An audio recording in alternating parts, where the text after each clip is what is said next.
Teen girl asked to leave prom after dads couldn't handle her dress.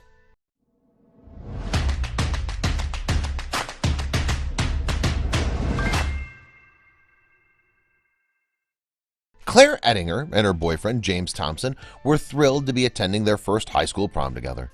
The prom theme was Twilight in Paris, and it promised to be a memorable night. However, 17-year-old Clare had no idea that her night would end early, all because of chaperones and dads who were scandalized by her cocktail dress.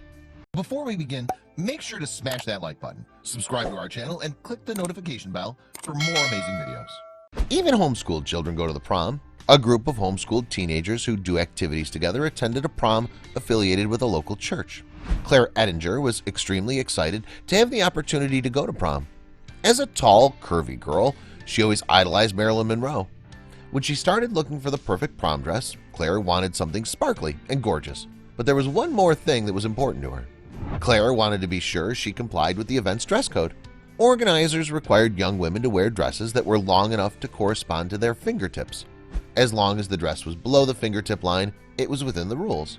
At least that's what the organizers said until Clare and James showed up at the prom. The prom was held at the Methodist church. Clare and her date arrived dressed to the nines. Clare had blonde hair, lipstick, and sparkly silver dress. James and Clare were ready to dance the night away. However, the adults had other ideas. As soon as Clare arrived, she attracted unwanted attention from the adults. A chaperone named Ann Duncan immediately told Clare that her dress was too short. Patiently, Clare showed that her dress was longer than her fingertips, so she'd not broken any rules. She politely told Duncan that the dress only looked different than what other girls were wearing because she was tall and curvy. Many of Clare's classmates were wearing dresses that were even shorter. However, they looked different to Duncan and the adults because they were smaller and more petite. Duncan told her, "Well, make sure it stays pulled down. It's too short." With that, Clare and James hoped their problems were behind them. They hadn't even made it to the ballroom. Once they entered the ballroom, Clare remembered laughing because "I was surrounded by girls in much shorter dresses than me, albeit they were shorter and therefore stood out less in the crowd, but it was still frustrating." The other thing that stood out to the teens was the sheer volume of adults in the room.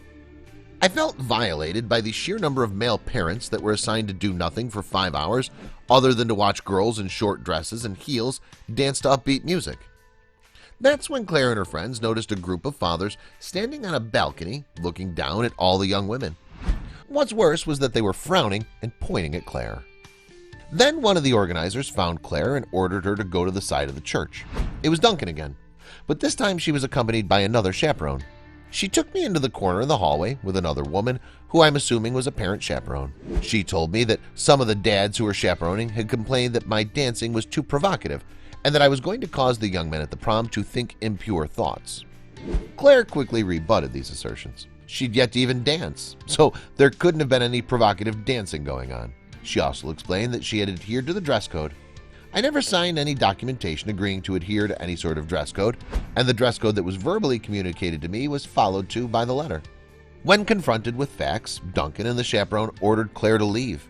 She and her friends had been there less than 30 minutes. James claimed to Clare's defense. "That's fine, she wasn't doing anything wrong, but if you're kicking her out, then the group that she came with is leaving too, and you'll need to refund all of our tickets," he said.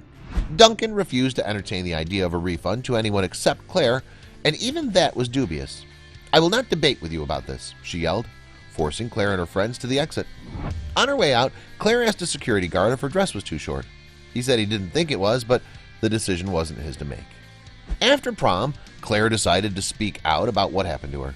"I have long legs and I was wearing a sparkly dress. I didn't look like most of the 13 to 15-year-old girls there. I look like a woman. As I'm so tired of people who abuse their power to make women feel violated and ashamed.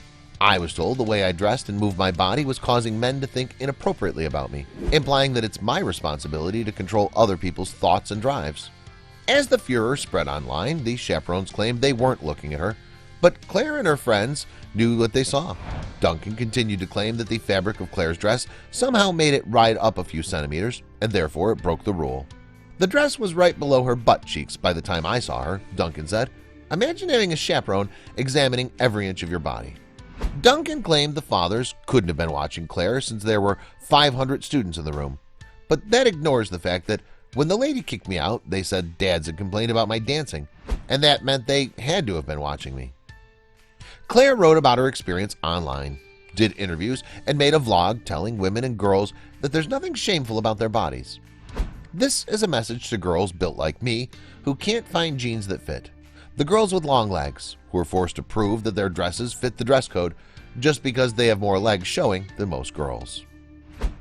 This is a message to the women who understand that sometimes it doesn't matter how much you pin a dress, you're still going to have some cleavage show when you bend over. Enough with the slut shaming. I'm not responsible for some perverted 45-year-old dad lusting after me because I have a sparkly dress on. And if you think I am, then maybe you're part of the problem. Clare's story went viral. Some people pointed out that James was black, and it was possible the chaperones and fathers didn't like that they were an interracial couple. Many people were outraged by the way Clare was treated, but when they started peppering the organizers' Facebook with comments, Clare called them off. She didn't want the people who organized the prom to feel harassed. Nevertheless, the organizers still preferred to shut down their Facebook group rather than defend their actions, face criticism, and engage with their critics. In the meantime, the organizers never refunded Clare's money. Clare heard from hundreds of women who supported her and could relate to her story. They felt empowered by the way Clare handled herself. Clare is hoping that her story will start a discussion about dress codes and the shaming of women's bodies at other school events.